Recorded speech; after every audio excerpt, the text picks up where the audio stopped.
Minority defence committee का अलामती धरना मालेगांव शहर को बदनाम करने की कोशिश की जा रही है।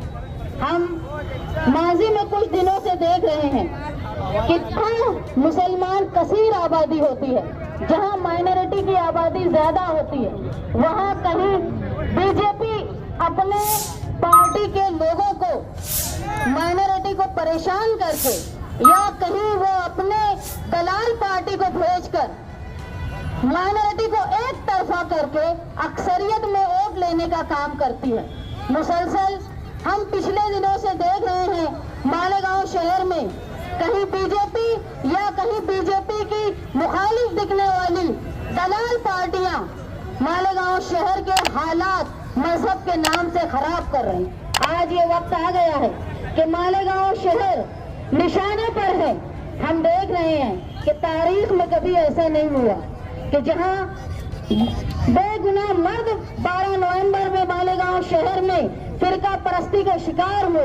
वहीं दुख की बात यह है कि आज 2 खातून जो जेल की सलाखों के पीछे हैं, मासूम बच्चों की माएं, आज आप देख रहे होंगे कि बेगुनाह खवातीन जो जेल में हैं उनके साथ ऐसी भी हैं जो शहर में मुसलसल परेशान हैं, जिनके घर पुलिस स्टेशन से फोन जा रहे हैं, उनसे कागजात मंगाए जा रहे हैं। कुछ बुजुर्ग खवातीन और मर्द की ये हालत है कि वो बीमार हो गए हैं इस फोन और इस डर से कि हमको अब कागज क्या बताएंगे और कहीं हम जेल में तो नहीं जाएंगे। मैं अल्लाह की बहुत शुक्रगुजार हूँ कि अल्लाह ने हमको ये ज़र्फ दिया कि हम जुल्म और ज्यादती के खिलाफ खड़े रहकर आज माइनॉरिटी डिफेंस कमेटी का हिस्सा बने।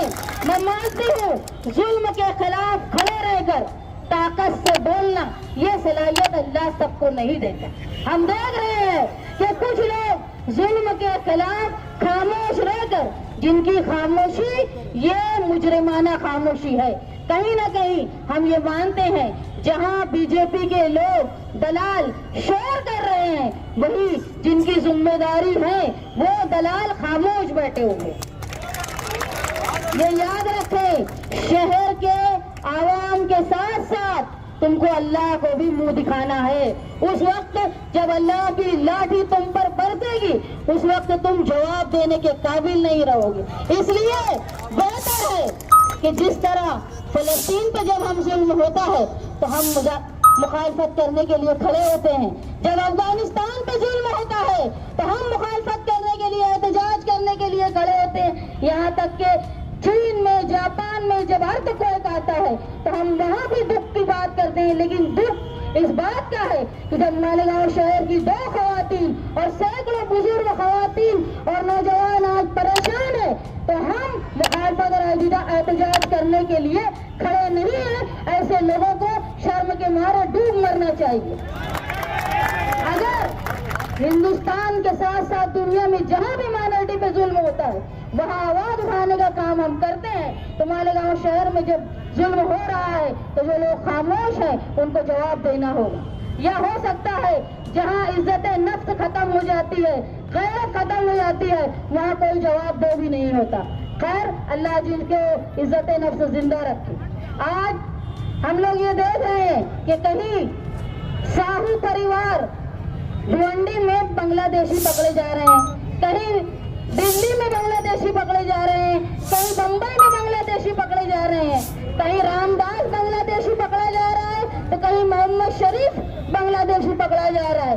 तो जो किरीट सोमैया मालेगांव में आकर नाटक कर रहे हैं, तो मैं ये बोलती हूँ कि ये नाटक करने की बजाय किरीट सोमैया को हिंदुस्तान के फॉरेन मिनिस्टर, हिंदुस्तान के होम मिनिस्टर और हिंदुस्तान के डिफेंस मिनिस्टर से इस्तीफा मांगना चाहिए कि ये कैसे हिंदुस्तान में बांग्लादेशी आ रहे हैं। जिम्मेदारी किसकी है? हुकूमत हिंदुस्तान की। उन बॉर्डर फोर्सेस की जिम्मेदारी है कि बांग्लादेशी हिंदुस्तान में आ रहे हैं और आप मुसलसल देख रहे हैं जिनकी हुकूमत है उन्हीं के कारिंदे दूसरे शहरों में बांग्लादेशी ढूंढ रहे हैं। तो उनका काम है पहले अपने मिनिस्टर से पूछें कि बॉर्डर फोर्सेस डिफेंस मिनिस्टर ये क्या कर रहे हैं। हिंदुस्तान में बांग्लादेशी अगर आ रही है तो फौज भी कहीं नाकारा हो गई है कि हमारी इंटेलिजेंस एजेंसी भी नाकारा हो गई।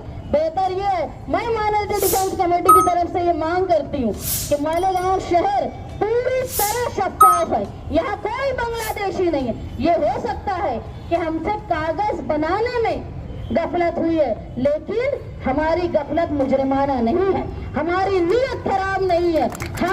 हम वो कौम से ताल्लुक रखते हैं जो मरने के बाद भी अपने वतन की मिट्टी में शहीद और दफन होना पसंद करते। हम वो कौम है जिसके मजहब का एक जुज़्व है हुब्बुल वतनी। हमको अपनी मुल्क के साथ मोहब्बत करना ये सिखाने की जरूरत किसी और लोगों को नहीं। हिंदुस्तान का जो हमारा आयन है उन्होंने हमको बराबर हक दिया है। आज आप देख रहे हैं कहीं कुंभ मेले में हजारों लोगों श्रद्धालुओं की मौत, कहीं बेरोजगारी से हिंदुस्तान परेशान। इसको दबाने और छुपाने के लिए मुसलमान माइनॉरिटी पर लोग, बीजेपी के लोग हमला करते हैं ताकि बुनियादी जो तकलीफ है वो आवाम के सामने ना आ पाए। मैं ये गुजारिश करती हूँ हिंदुस्तान की इंटेलिजेंस एजेंसी से कि आप अपना काम सही से करें। बगैर बॉर्डर के पार अगर कोई गैर कानूनी तौर पर घुसपैठी आ रहा है तो आप अपनी मशीनरी को दुरुस्त करें। आप बिला वजह कि सिर्फ वोट के लिए एजेंसीज अपना काम अधूरा न छोड़े। मालेगांव शहर कल भी शफाफ था और अपने मुल्क से प्यार करता था, और आज भी हमारा शहर, मैं मानती हूँ बिरादरीन वतन अगर अपने मुल्क से जितना प्यार करते हैं तो मालेगांव शहर के मशरकी हिस्से के लोग उससे ज्यादा प्यार करते हैं। मैं मजम्मत करती हूँ वो बीजेपी के लोगों को जिन्होंने मालेगांव शहर को टारगेट बनाया है। मैं मजम्मत करती हूँ बीजेपी के वो छुपे हुए दलालों के जो खामोश रह के बीजेपी के लोगों की मदद कर रहे हैं।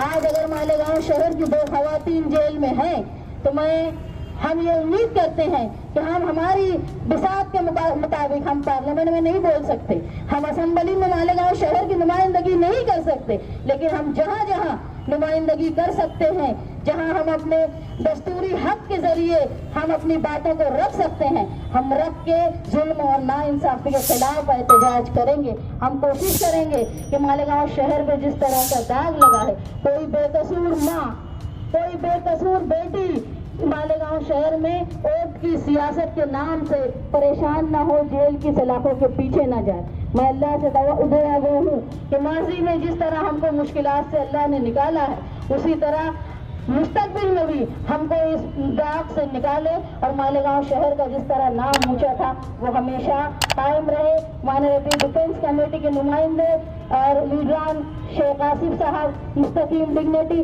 जिस राह पर निकले हैं, हाँ मैं समाजवादी पार्टी की सदर और होने के नाते इस बात का आपको यकीन दहानी करती हूँ कि हम मालेगांव शहर की दफा के लिए, मालेगांव शहर की बदनामी को से बचाने के लिए आपके साथ हर तरह से शामिल रहेंगे।